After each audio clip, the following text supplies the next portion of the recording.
Hi, I'm Jordan Snyder here with Crandall Office Furniture, and today we're going to be replacing the knobs on a Gesture.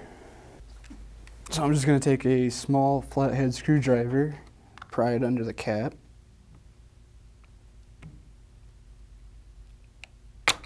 pop that off, and a T-20 Torx bit to undo the bolt.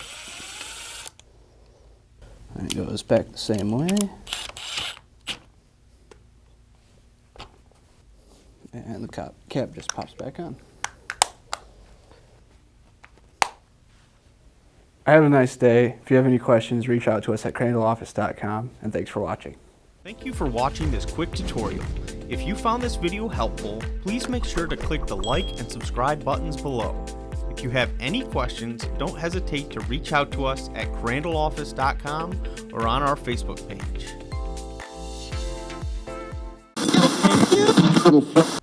So dumb.